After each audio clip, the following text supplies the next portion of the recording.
আমি আল্লাহ চাইছি দুনিয়ার জমিনে আদম সন্তান বানাইবো। আমার আল্লাহ কি দিয়ে আদম সন্তান বানাইবেন? ফেরেশতাদেরকে তাও বললেন, ওয়া ইল ক্বালা রাব্বুকা লিল মালাইকাতি ইন্নী খালিকুন বাশারান মিন তিন। আমি আল্লাহ আদম বানাইবো, আমি আল্লাহ মানুষ বানাইবো। মিন তিন, আমি আল্লাহ মাটি দ্বারা মানুষ বানাইবো। আল্লাহর শ্রেষ্ঠ চারজন ফেরেশতা হযরত জিবরাইল, হযরত মিকাইল, হযরত ইসরাফিল, হযরত আজরাইল আলাইহিস সালাম, এই চারজন ফেরেশতাকে আল্লাহ দায়িত্ব দিলেন, তোমরা ধারাবাহিক মাটি নিয়ে আসো। এই মাটি দ্বারা আমি আল্লাহ আদম সন্তান বানাইবো, বাশার বানাইবো, মানুষ বানাইবো। আল্লাহ হযরত জিবরাইল আলাইহিস সালামকে আদেশ দিলেন, জিবরাইল যাও তুমি মাটি নিয়ে আসো। আমার আল্লাহ হযরত জিবরাইলকে যখন আদেশ দিলেন মাটি আনার জন্য, হযরত জিবরাইল দুনিয়ার জমিনে চলে আসলেন মাটি নিবেন। এমত অবস্থায় যখন মাটি নিবেন, মাটির মধ্যে হাত দিলেন মাটি নেওয়ার জন্য, মাটি ক্রন্দন শুরু করে দিল, কান্না শুরু করে দিল। জিবরাইল মাটিকে ডাক দিয়ে বলেন, মাটি তুমি কেন কাঁদতেছো? কান্নার কারণ কি? ওই সময় মাটি জবাবে, জিবরাইল আল্লাহর ফেরেশতা, আপনি এই মুহূর্তে মাটি নিবেন, আমার কাছ থেকে মাটি নিয়ে যাইবেন। আমি মাটি আমার কাছ থেকে যখন আপনি মাটি নিয়ে যাবেন, আমার আল্লাহর সামনে যখন উপস্থিত করবেন, আমার আল্লাহ ওই মাটি দ্বারা মানুষ বানাইবেন। ওই মানুষেরা আমি মাটির দ্বারা তৈরি মানুষ হইয়া, ওই মানুষেরা আমি মাটির উপরে দাঁড়ায় দাঁড়াইয়া কোন তারাপি করবে, জিনা ব্যভিচার করবে, চুগলখড়ি করবে, বাটপারি করবে, সুদ খাইবে, ঘুষ খাইবে, হারাম খাইবে, গোটা জিন্দেগি শিরকের মধ্যে চালাইয়া দিবে। না না, আমি আমার কাছ থেকে মাটি দিব না। ক্রন্দন শুরু করে দিল, হাও হাও করে কান্না শুরু করে দিল। এমন কান্না শুনিয়া জিবরাইল আলাইহিস সালামের বড় মায়া লাগলো। জিবরাইল মাটি নিতে পারলেন না, আল্লাহর সামনে উপস্থিত হয়ে গেলেন। আমার আল্লাহ জিবরাইলকে ডাক দিয়ে বলেন, জিবরাইল তোমার আমি আদেশ দিয়েছিলাম দুনিয়ার জমিনে যাইয়া মাটি নিয়ে আসবা, তুমি তো মাটি নিয়ে আসতে পারবা না, কারণটা কি? জিবরাইল ওই সময় জবাব দেন, আল্লাহ আমি মাটি আনার জন্য নিশ্চয় গিয়েছিলাম। আল্লাহ তো আমি যখন মাটি আনবো, যখন আমি হাত দিলাম মাটি নিয়ে আসবো, আল্লাহ ওই সময় মাটি ক্রন্দন শুরু করে দিল। মাটি এই মন ভাবে হাও হাও করে কাঁদতেছে। ও আল্লাহ আমার বড় মায়া লাগলো, মহব্বত লাগলো, আমি মাটি আনতে পারলাম না। আমার আল্লাহ ওই সময় দিয়ে দিলেন, মিকাইল তুমি যাও, জিবরাইল তো মাটি আনতে পারলো না, মিকাইল যাও দুনিয়ার জমিনে যাইয়া মাটি নিয়ে আসো। মিকাইল আলাইহিস সালাম দুনিয়ার জমিনে চলে আসলেন মাটি নিবেন। ওই সময় হাত দিবেন মাটি নেওয়ার জন্য, মাটি আবার কান্না শুরু করে দিল। মিকাইল আগের বেলায় যেরকম জিবরিল আমিন প্রশ্ন করেছিলেন, এবারও মিকাইল প্রশ্ন করলেন, হে মাটি কেন কান্দো? কিসের জন্য তুমি হাও হাও করে কাঁদতেছো? কেন কাঁদতেছো? মাটি জবাব দিল, আমাকে নেওয়ার পরে আল্লাহ আদম সন্তান বানাইবেন। ওই আদম সন্তান গুলো দুনিয়ার জমিনে চলাচল করবে, খুন খারাপি করবে, চুগলখড়ি করবে, বাটপারি করবে, এক কথায় গুনার যত কাজ আছে সমস্ত কাজগুলো করবে। আমি মাটি বরদাস্ত করতে পারবো না, এজন্য মাটি নিয়েন না, মাটি নিয়েন না, আমাকে নিয়ে যাবেন না। এইভাবে হাও হাও করে মাটি যখন কান্না করলো, মিকাইল আলাইহিস সালাম মাটি নিতে পারলেন না। আবার আল্লাহর দরবারে উপস্থিত হলেন। আল্লাহ বললেন, মিকাইল তুমি তো মাটি আনতে পারলে না। আমার আল্লাহ এরপর আদেশ দিলেন ইসরাফিল আলাইহিস সালামকে, ইসরাফিল দুনিয়ার জমিনে আসিয়া শত চেষ্টা করার পর মাটি নিতে পারলেন না।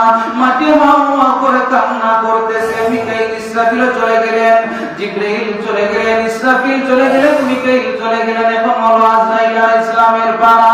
আমার আল্লাহ আজরাইলকে ডাক দিয়ে বলেন, আজরাইল আমি আল্লাহ তোমার আদেশ দিয়ে দিলাম দুনিয়ার জমিনে যাইয়া তুমি মাটি নিয়ে আসো। ওই মাটি দ্বারা আমি আল্লাহ আদম বানাইবো, তুমি মাটি নিয়ে আসো। আমি আল্লাহ তোমার অর্ডার করলাম। সঙ্গে সঙ্গে আজরাইল আলাইহিস সালাম দুনিয়ার জমিনে চলে আসলেন। এই মুহূর্তে মাটির মধ্যে হাত দিলেন, সঙ্গে সঙ্গে মাটি থেকে হাও হাও করে কান্না শুরু হয়ে গেল। ওই সময় মাটি সন্তানকে বলতেছে আজরাইল রে মাটি নিও না, মাটি নিও না, এই উপরতে যদি তুমি মাটি নিয়ে যাও এই মাটি দ্বারা আমার আল্লাহ আদম বানাইবেন, আদমের হাত বানাইবেন, পা বানাইবেন, ওর বডি আল্লাহ তৈরি করবেন। আমার আল্লাহ যখন আদম সন্তানকে বানাইবেন আমি মাটি দ্বারা, ওই আমি মাটির উপরে দাঁড়াইয়া দাঁড়াইয়া ওই আদম সন্তানগুলো কোন খারাপি করবে, ওই আদম সন্তানগুলো বিভিন্ন ধরনের খারাপ কাজ করবে, আমি মাটি বরদাস্ত করব না। না না তুমি মাটি নিও না। ওই সময় আজরাইল জবাব দিয়েছিলেন, রে মাটি তুমি যত ক্রন্দন করো না কেন, তুমি যত কান্নাকাটি করো না কেন, আমি আজরাইলের কোন ধরনের মায়া লাগবে না, মহব্বত লাগবে না। কেন না আমার আল্লাহ, আমার সৃষ্টিকর্তা আল্লাহ আমারে আদেশ দিয়েছেন মাটি নেওয়ার জন্য। আমি যদি মাটি না নেই আমার আল্লাহ বেজার হয়ে যাবেন। তুমি মাটি কানতে থাকো, আমি মাটি নিবই।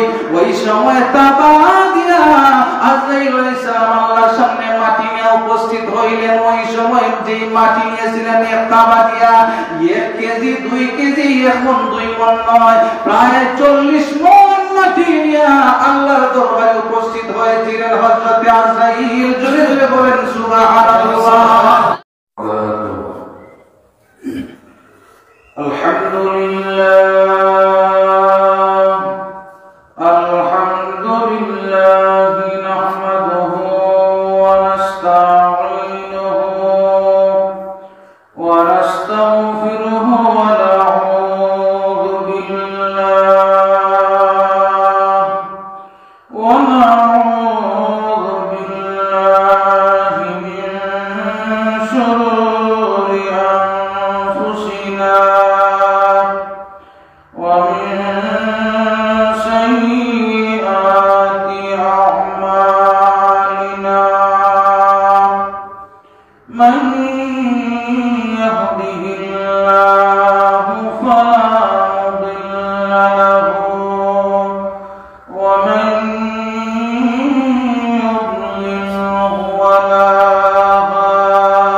جاعل في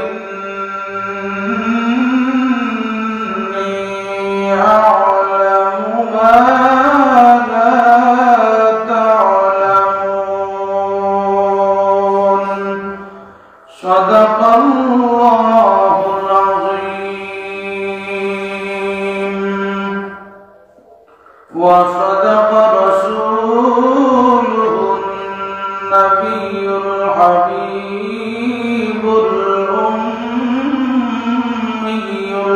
الكريم ونحن على ذلك من الشاهدين والشاكرين والحمد لله رب العالمين إن الله وملائكته يصلون على النبي يا أيها الذين آمنوا صلوا عليه وسلموا تسليما اللهم صل على سيدنا مولانا محمد وعلى آل سيدنا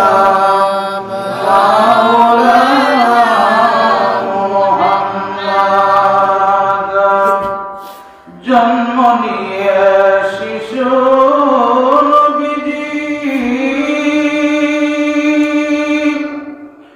না দেখিলেন বাবার মুখ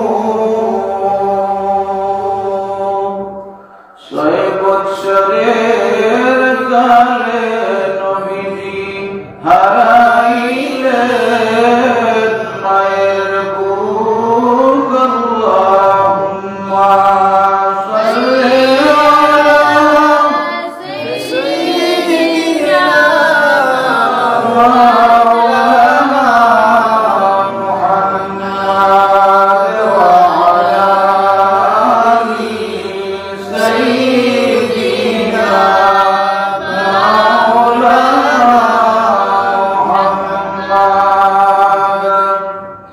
দয়াল নবীর এক ইশারায় চন্দ্র হয়ে যায় খণ্ডিত মশরিক ও মাগরিব হয়ে গেল দ্বীন ইসলামে মণ্ডিত আল্লাহুম্মা সাল্লি আলা সাইয়্যিদিনা মাওলানা মুহাম্মদ ওয়া আলা আলি সাইয়্যিদিনা মাওলানা মুহাম্মদ দন্নরে মদিনাবাসী দন্ন তোমাদের এই জীবন তোমাদের মাঝে শুয়ে আছেন দুজাহানের মহাজন আল্লাহুম্মা সাল্লি আলা সাইয়্যিদিনা মাওলানা মুহাম্মদ ওয়া আলা আলি সাইয়্যিদিনা মাওলানা মুহাম্মদ লা ইলাহা ইল্লাল্লাহ লা ইলাহা ইল্লাল্লাহ লা ইলাহা ইল্লাল্লাহ লা ইলাহা ইল্লাল্লাহ সুবহানাল্লাহ আলহামদুলিল্লাহ লা ইলাহা ইল্লাল্লাহ লা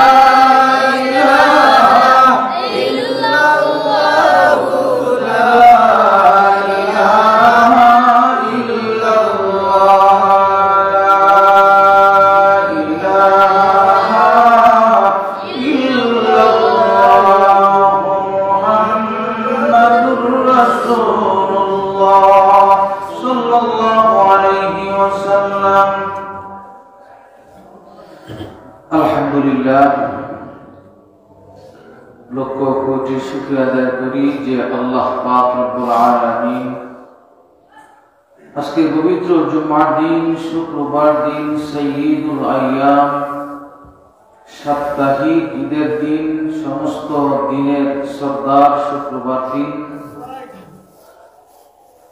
সাপ্তাহিক দিনের মধ্যে শ্রেষ্ঠ দিন জুমার দিন। এই জুমার দিনে তার পবিত্র ঘর মসজিদে আমার যে আল্লাহ আমাদের প্রত্যেককে আসার এবং বসার তৌফিক দান করেছেন, এর জন্য আমরা প্রত্যেকেই অন্তরের অন্তঃস্থল থেকে উচ্চ কণ্ঠে শুকরিয়া দান বলি আলহামদুলিল্লাহ।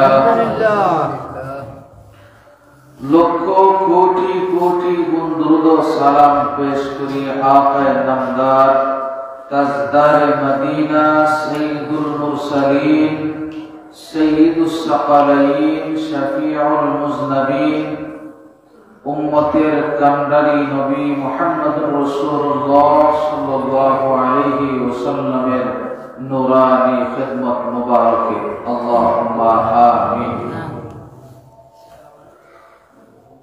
যাই হোক, আল্লাহ পাক রব্বুল আলামিন আমাদেরকে মায়া করেছেন, মহব্বত করেছেন, তার পবিত্র ঘর মসজিদে আসার মতো তৌফিক দান করেছেন। আল্লাহ পাক যেন আমাদেরকে পরিপূর্ণভাবে জুমার প্রত্যেকটি কথা শুনে আমল করার তৌফিক দান করেন। সবাই বলেন আমিন। আমি যে আয়াতে কারিমা তিলাওয়াত করেছি, এই আয়াতে কারিমাকে সামনে নিয়ে কিছু আলোচনা করব। আল্লাহ যেন আমাকে ইখলাসের নিয়তে বলার তৌফিক দান করেন। ওমা তাওফীকি ইল্লা বিল্লাহ আলাইহি তাওয়াক্কালতু ওয়া ইলাইহি উনীব। আমি যে আয়াতে কারিমা আপনাদের সামনে তিলাওয়াত করেছি, এই আয়াতে কারিমার মধ্যে আল্লাহ পাক রব্বুল আলামিন বলেন, وَإِذْ قَالَ رَبُّكَ لِلْمَلَائِكَةِ إِنِّي جَاعِلٌ فِي الْأَرْضِ خَلِيفَةً।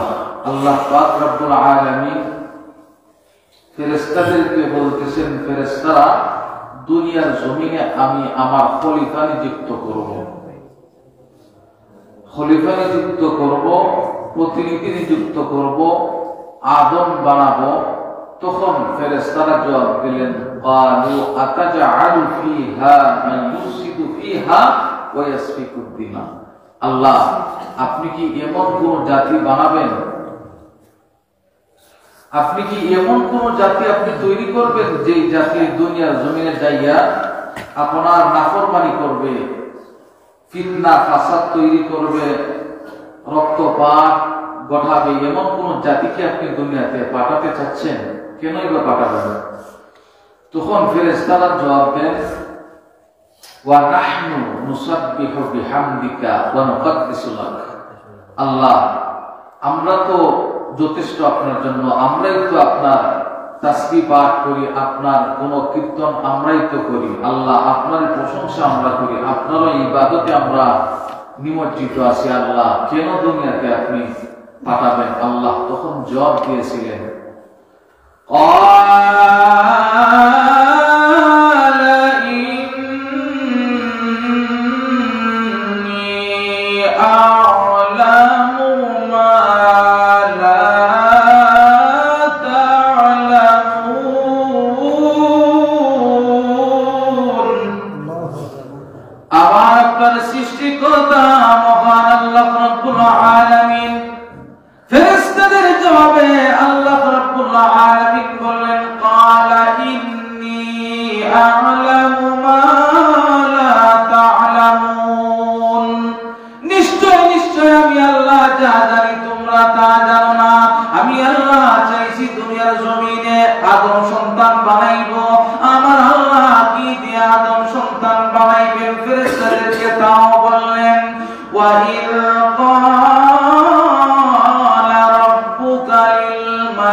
আমি আল্লাহ মাটি দ্বারা মানুষ বানাইব। আল্লাহর শ্রেষ্ঠ চারজন ফেরেশতা হযরত জিবরাইল, হযরত মিকাইল, হযরত ইসরাফিল, হযরত আজরাইল আলাইহিস সালাম, এই চারজন ফেরেশতাকে আল্লাহ দায়িত্ব দিলেন, তোমরা ধারাবাহিক মাটি নিয়ে আসো। এই মাটি দ্বারা আমি আল্লাহ আদম সন্তান বানাইবো, বাশার বানাইবো, মানুষ বানাইবো। আল্লাহ রাব্বুল আলামিন হযরত জিবরাইল আলাইহিস সালামকে আদেশ দিলেন, জিবরাইল যাও তুমি মাটি নিয়ে আসো। আমার আল্লাহ হযরত জিবরাইলকে যখন আদেশ দিলেন মাটি আনার জন্য, হযরত জিবরাইল দুনিয়ার জমিনে চলে আসলেন মাটি নিবেন। এমত অবস্থায় যখন মাটি নিবেন, মাটির মধ্যে হাত দিলেন মাটি নেওয়ার জন্য, মাটি ক্রন্দন শুরু করে দিল, কান্না শুরু করে দিল। জিবরাইল মাটিকে ডাক দিয়ে বলেন, মাটি রে তুমি কেন কাঁদতেছো, কান্নার কারণ কি? ওই সময় মাটি জবাব দেয়, জিবরাইল আল্লাহর ফেরেশতা আপনি এই মুহূর্তে মাটি নিবেন, আমার কাছ থেকে মাটি নিয়ে যাইবেন। আমি মাটি আমার কাছ থেকে যখন আপনি মাটি নিয়ে যাবেন, আমার আল্লাহর সামনে যখন উপস্থিত করবেন, আমার আল্লাহ ওই মাটি দ্বারা মানুষ বানাইবেন। ওই মানুষেরা আমি মাটির দ্বারা তৈরি মানুষ হইয়া, ওই মানুষেরা আমি মাটির উপরে দাঁড়াইয়া কোন তারাপি করবে, জিনা ব্যভিচার করবে, চুগলখড়ি করবে, বাটপারি করবে, সুদ খাইবে, ঘুষ খাইবে, হারাম খাইবে, গোটা জিন্দেগি শিরকের মধ্যে চালাইয়া দিবে। না না, আমি আমার কাছ থেকে মাটি দিব না। ক্রন্দন শুরু করে দিল, হাও হাও করে কান্না শুরু করে দিল। এমন কান্না শুনিয়া জিবরাইল আলাইহিস সালামের বড় মায়া লাগলো। জিবরাইল মাটি নিতে পারলেন না, আল্লাহর সামনে উপস্থিত হয়ে গেলেন। আমার আল্লাহ জিবরাইলকে ডাক দিয়ে বলেন, জিবরাইল তোমার আমি আদেশ দিয়েছিলাম দুনিয়ার জমিনে যাইয়া মাটি নিয়ে আসবা, তুমি তো মাটি নিয়ে আসতে পারবা না, কারণটা কি? জিবরাইল ওই সময় জবাব দেন, আল্লাহ আমি মাটি আনার জন্য নিশ্চয় গিয়েছিলাম। আল্লাহ তো আমি যখন মাটি আনবো, যখন আমি হাত দিলাম মাটি নিয়ে আসবো, আল্লাহ ওই সময় মাটি ক্রন্দন শুরু করে দিল। মাটি এই মন ভাবে হাও হাও করে কাঁদতেছে। ও আল্লাহ আমার বড় মায়া লাগলো, মহব্বত লাগলো, আমি মাটি আনতে পারলাম না। আমার আল্লাহ ওই সময় দিয়ে দিলেন, মিকাইল তুমি যাও, জিবরাইল তো মাটি আনতে পারলো না, মিকাইল যাও দুনিয়ার জমিনে যাইয়া মাটি নিয়ে আসো। মিকাইল আলাইহিস সালাম দুনিয়ার জমিনে চলে আসলেন মাটি নিবেন। ওই সময় হাত দিবেন মাটি নেওয়ার জন্য, মাটি আবার কান্না শুরু করে দিল। মিকাইল আগের বেলায় যেরকম জিবরিল আমিন প্রশ্ন করেছিলেন, এবারও মিকাইল প্রশ্ন করলেন, হে মাটি কেন কান্দো, কিসের জন্য তুমি হাও হাও করে কাঁদতেছো, কেন কাঁদতেছো? মাটি জবাব দিল, আমাকে নেওয়ার পরে আল্লাহ আদম সন্তান বানাইবেন। ওই আদম সন্তান গুলো দুনিয়ার জমিনে চলাচল করবে, খুন খারাপি করবে, চুগলখড়ি করবে, বাটপারি করবে, এক কথায় গুনার যত কাজ আছে সমস্ত কাজগুলো করবে। আমি মাটি বরদাস্ত করতে পারবো না, এজন্য মাটি নিয়েন না, মাটি নিয়েন না, আমাকে নিয়ে যাবেন না। এইভাবে হাও হাও করে মাটি যখন কান্না করলো, মিকাইল আলাইহিস সালাম মাটি নিতে পারলেন না। আবার আল্লাহর দরবারে উপস্থিত হলেন। আল্লাহ বললেন, মিকাইল তুমি তো মাটি আনতে পারলে না। আমার আল্লাহ এরপর আদেশ দিলেন ইসরাফিল আলাইহিস সালামকে, ইসরাফিল দুনিয়ার জমিনে আসিয়া শত চেষ্টা করার পর মাটি নিতে পারলেন না। মাটি হাও হাও করে কান্না করতেছে। মিকাইল ইসরাফিল চলে গেলেন, জিবরাইল চলে গেলেন, ইসরাফিল চলে গেলেন, মিকাইল চলে গেলেন। এখন হলো আজরাইল আলাইহিস সালামের পালা। আমার আল্লাহ আজরাইলকে ডাক দিয়ে বলেন, আজরাইল আমি আল্লাহ তোমারে আদেশ দিয়ে দিলাম দুনিয়ার জমিনে যাইয়া তুমি মাটি নিয়ে আসো। ওই মাটি দ্বারা আমি আল্লাহ আদম বানাইবো, তুমি মাটি নিয়ে আসো। আমি আল্লাহ তোমারে অর্ডার করলাম। সঙ্গে সঙ্গে আজরাইল আলাইহিস সালাম দুনিয়ার জমিনে চলে আসলেন। এই মুহূর্তে মাটির মধ্যে হাত দিলেন, সঙ্গে সঙ্গে মাটি থেকে হাও হাও করে কান্না শুরু হয়ে গেল।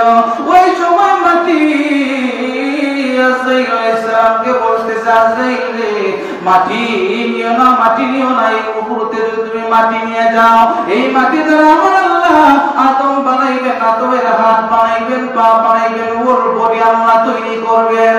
আমার আল্লাহ যখন আদম সন্তানকে বানাইবেন আমি মাটি দ্বারা, ওই আমি মাটির উপর দাঁড়াইয়া দাঁড়াইয়া ওই আদম সন্তানগুলো কোন খারাপি করবে, ওই আদম সন্তানগুলো বিভিন্ন ধরনের খারাপ কাজ করবে, আমি মাটি বরদাস্ত করব না। না না তুমি মাটি নিও না। ওই সময় আজরাইল জবাব দিয়েছিলেন, হে মাটি তুমি যত ক্রন্দন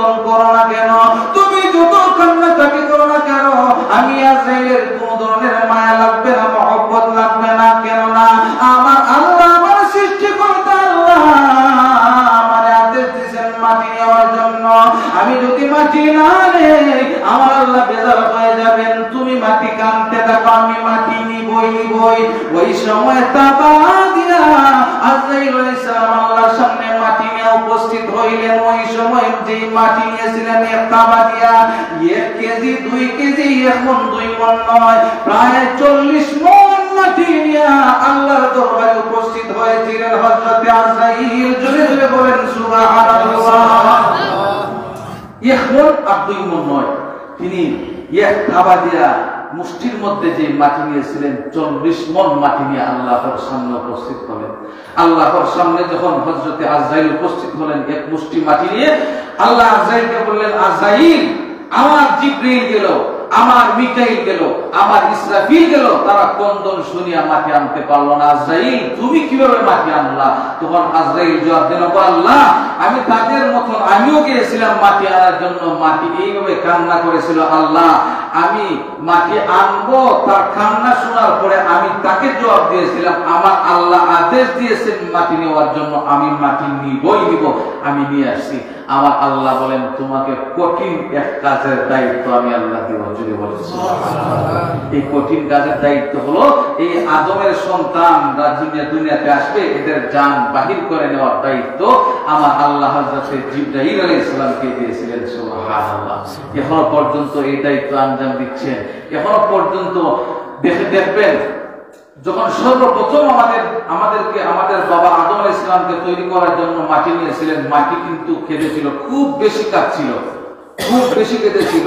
তারপরও তিনি মাটি নিয়ে গিয়েছিলেন। এই মাটি দ্বারা যে আল্লাহ আমাদেরকে বানাইছেন, আমাদের যখন মৃত্যুর বেলা আসবে তখন আমাদের সন্তানগুলো কাছে কাঁদবে, আমাদের বোনগুলো কাঁদবে, আমাদের স্ত্রীগুলো কাঁদবে, সবাই আমাদের শিওরে বসিয়া তারা কান্নাকাটি করবে। তখন আজরাইল জান নেওয়ার জন্য আসবেন। কারো কান্না থেকে ওনার সহ্য হবে না, কারো কান্না থেকে ওনার মন গলবে না। আল্লাহ ওয়াদা দিয়েছেন জান কবজ করে নেওয়ার জন্য, তিনি জান কবজ করে নিবেন। এমন কি কোন ঘটনা আছে নাকি যে এখনো পর্যন্ত আজরাইল কারো জান কবজ করেন নাই? সন্তান কেঁদেছিল, মায়া লাগছে? আজরাইলের কোনো মায়া দয়া নাই, আজরাইলের কোনো মায়া দয়া নাই। আজরাইল যখন জান কবজ করবেন, একবার আজরাইল ইসলামকে জিজ্ঞেস করা হলো, আজরাইল, তুমি তো প্রত্যেকের জান কবজ করো, কোন সময় কি তোমার খুব কষ্ট হয়েছিল মানুষের জান কবজ করতে? তখন আজরাইল বলেছিল, আমার 2 বার বড় কষ্ট হয়েছে, 2 বার বড় কষ্ট লেগেছে। এই 2 বার কোন 2 বার জানতাম, জানা দরকার আসেনি। এই 2 বার হলো, প্রথমবার যখন ওনার কষ্ট হয়েছিল যখন সাদ্দাত বেশ বানাইল। আপনারা কি জানেন সাদ্দাত বেশ বানাইছে? আল্লাহর লগে টক্কর দিয়া সাদ্দাত বিশাল একটা জান্নাত বানাইছে। ওই জান্নাতের মধ্যে হুর পড়েছিল, গিলমান ছিল, ওই জান্নাতের মধ্যে ইয়াকুত পাথর ছিল। জান্নাতের যত নাজ নিয়ামত সে শুনেছে, সমস্ত নাজ নিয়ামত দ্বারা সে তৈরি করছে বিশাল এক জান্নাত। যখন যেই দিন জান্নাত উদ্বোধন করবে, ওরা সংক্ষেপে বলতেছি, যখন জান্নাত উদ্বোধন করবে ওই সময় জান্নাতের ভিতরে সে ঢুকবে। আল্লাহ আদেশ দিলেন, আজরাইল, তুমি এই মুহূর্তে সাদ্দাতের কাছে যাও, যাইয়া তুমি তার জানটা কবজ করে ফেলো। হযরত আজরাইল আলাইহিস সালাম যখন সাদ্দাতের কাছে চলে আসলেন, আমার আল্লাহ আদেশ দিয়েছেন সাদ্দাতের জান কবজ করে নেওয়ার জন্য। হযরত আজরাইল সাদ্দাতের কাছে চলে আসলেন। আসার পরে যখন জান কবজ করে নেবেন, এমত অবস্থায় বড় মায়া লেগেছিল, এজন্য মায়া লেগেছিল। এই মুহূর্তে কত সুন্দর জান্নাত বানাইলো, এই জান্নাতের মধ্যে এই মুহূর্তে প্রবেশ করতে পারবে না। আমার আল্লাহ ওয়াদা দিয়েছেন তার জান কবজ করে নেওয়ার জন্য। আমি তখন জান কবজ করে ফেলবো। জান্নাতের কোন নিয়ামত এই মুহূর্তে সাদ্দাত ভোগ করতে পারবে না, জান্নাতের ভিতরে প্রবেশ পর্যন্ত করতে পারবে না। আমার আল্লাহ ওয়াদা দিয়েছেন আজরাইলকে জান কবজ করে ফেলবেন। যে উটের উপরে বসা অবস্থায় ছিল, যে সিংহাসনের মধ্যে ছিল, যে একটা উটের মধ্যে ছিল, উট থেকে যখন নামলো, পালকি থেকে যখন নামলো, নামার সঙ্গে সঙ্গে আজরাইল সাদ্দাতের জানটা কবজ করে নিয়েছিলেন। বড় মায়া লেগেছিল জান কবজ করতে, এজন্য মায়া লেগেছিল। আল্লাহ ওয়াদা করেছেন সাদ্দাতের জান কবজ করব। আল্লাহ ওয়াদা করেছিলেন। আমার মায়া লেগেছিল এত সুন্দর করে বিশাল অট্টালিকা বানাইলো, জান্নাত বানাইলো।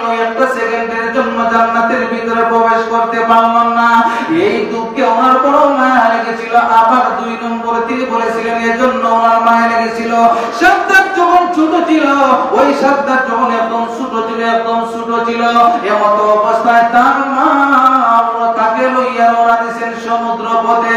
যেই মুহূর্তে সমুদ্র পথে রওনা দিয়েছিলেন, এমত অবস্থায় সমুদ্রের মধ্যে সমস্ত মানুষ মারা গিয়েছিল। যখন সাদ্দাতের মারজানটা কবজ করবেন, ওই সময় বড় মায়া লেগেছিল আজরাইলের। কেমন মায়া লেগেছিল?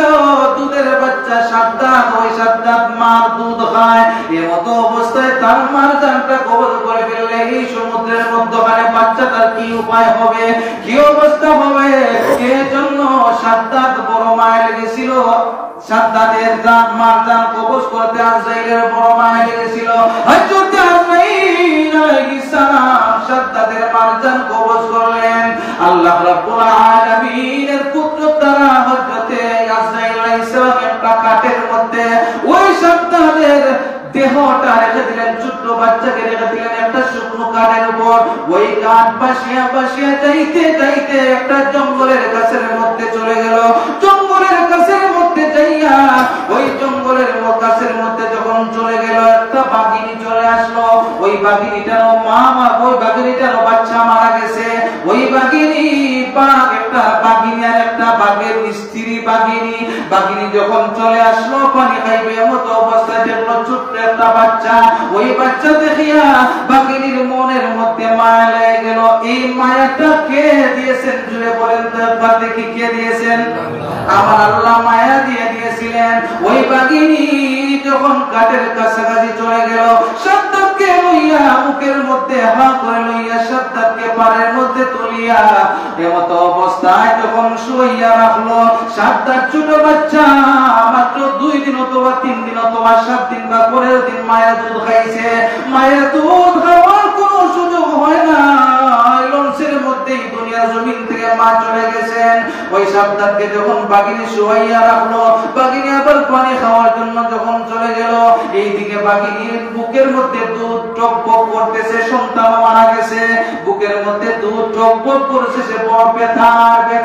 এমন অবস্থায় সাদ্দাত বাঘিনীর দুধের মধ্যে মুখ দিয়ে যখন টানা শুরু করলো, বাঘিনী সঙ্গে সঙ্গে পানি খাওয়া বন্ধ করে দিয়া ওই সাদ্দাতকে লালন পালনের দায়িত্ব নিয়ে নিল। সুবহানাল্লাহ।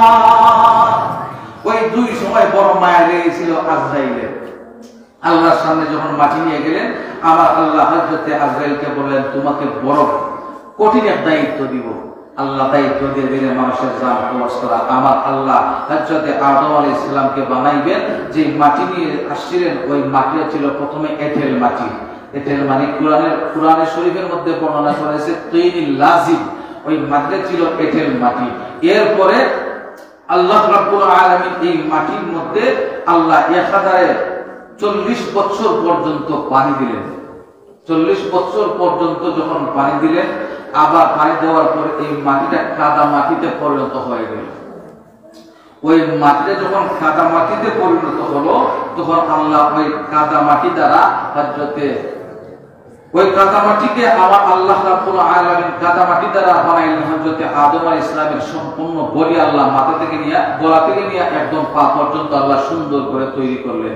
যখন পা পর্যন্ত আল্লাহ সুন্দর করে তৈরি করে রাখছেন, ওই মাটিকে আল্লাহ রাব্বুল আলামিন আবার ওই মাটিতে দেহ বানাইছেন। ওই মাটিতে আল্লাহ আবার 40 বছর পর্যন্ত রৌদ্র খাওয়াইলেন।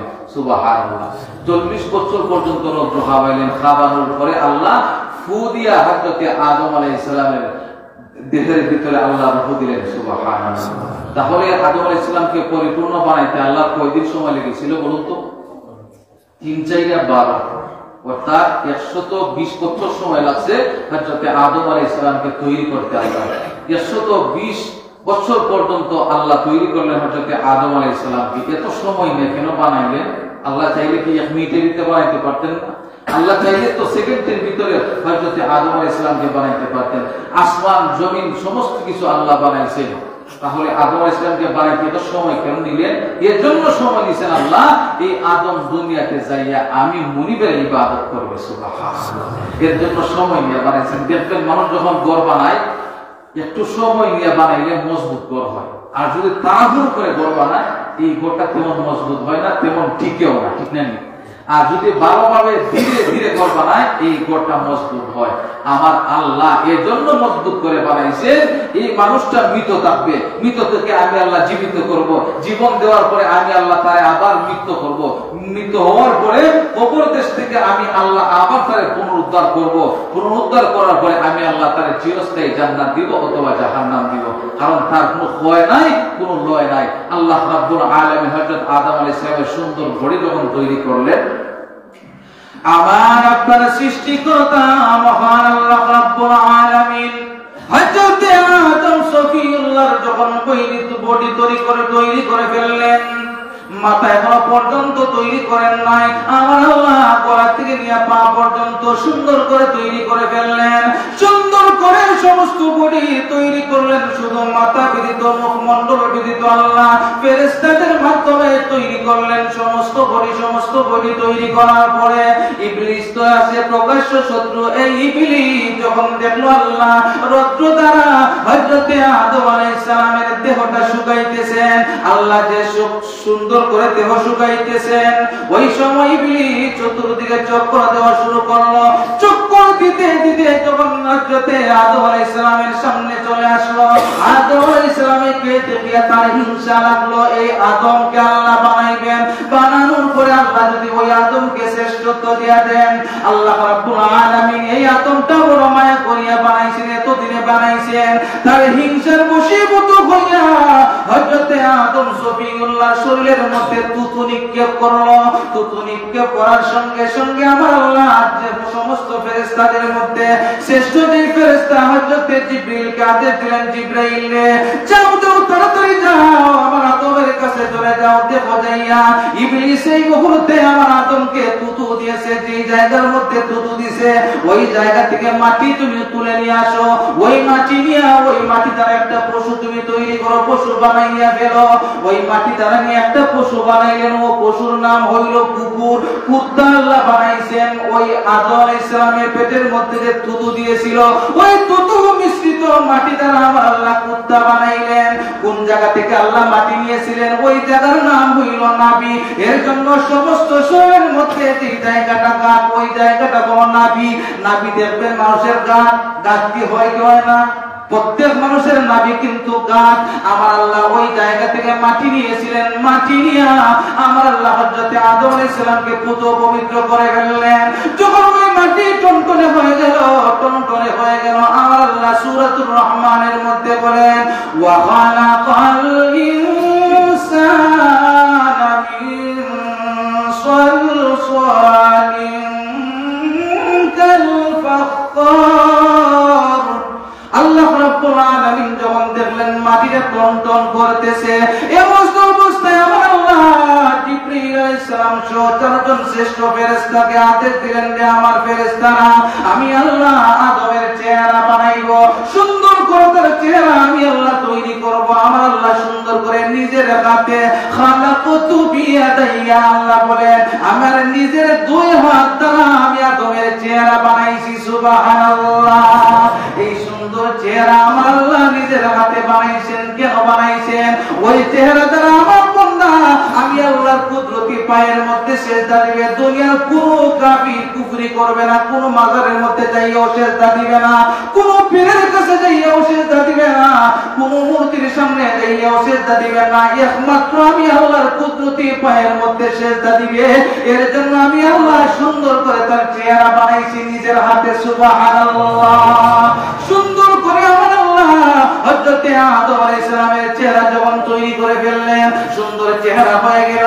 আমার আল্লাহ বলেন আমি আল্লাহ বড় সুন্দর করে মানুষে বানাইছি। সূরা ৩ এর মধ্যে আমার আল্লাহ চারটা জিনিসের কসম খেয়ে বলেন, লাকাদ খালাকনাল ইনসান, লাকাদ খালাকনাল ইনসানা ফি আহসানি তাকওয়ীম। আল্লাহ রাব্বুল আলামিন সূরা ৩ এর মধ্যে ওয়া ৩ এর কসম খেয়েছেন, ওয়া যাইতুন যাইতুনের কসম খেয়েছেন, ওয়া তুর তুরে সাইনা কসম খেয়েছেন, ওয়া হাদাল বালাদিল আমিন বালাদে আমিন অর্থাৎ মক্কা মদিনার কসম খেয়ে আল্লাহ বলেন লাকাদ খালাকনাল ইনসান নিশ্চয় নিশ্চয় অবশ্যই অবশ্যই লাফি আহসানি তাকওয়িম আমি আল্লাহ সুন্দর রূপ দিয়ে মানুষকে বানাইছি সুবহানাল্লাহ।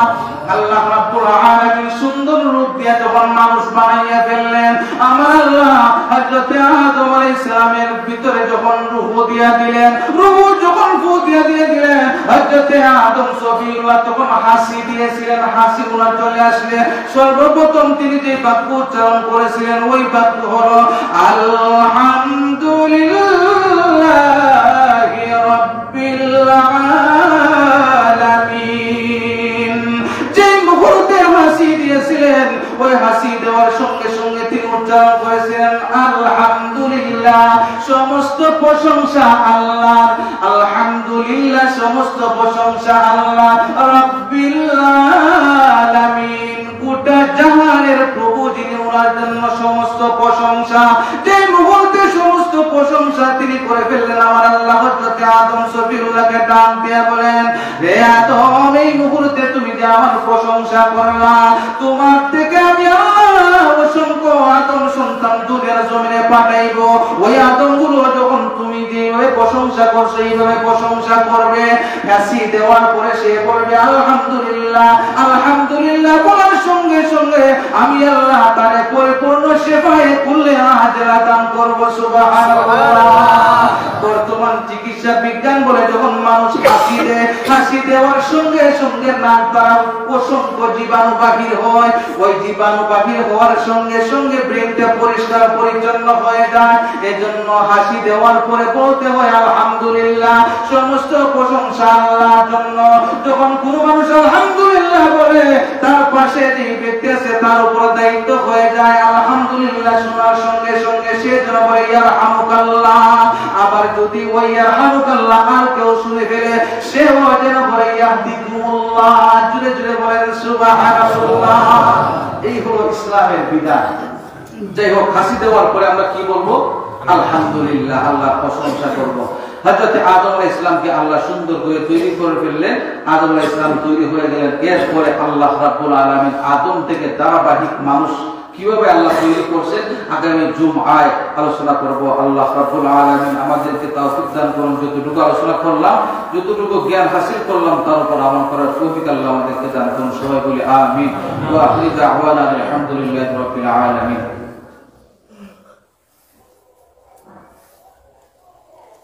আসসালামু আলাইকুম। আমার ভাই স্বামী আর প্রথম মৃত্যুবার্ষিকী উপলক্ষে মসজিদ ও ৫,০০০ টাকা আল্লাহর রাস্তায়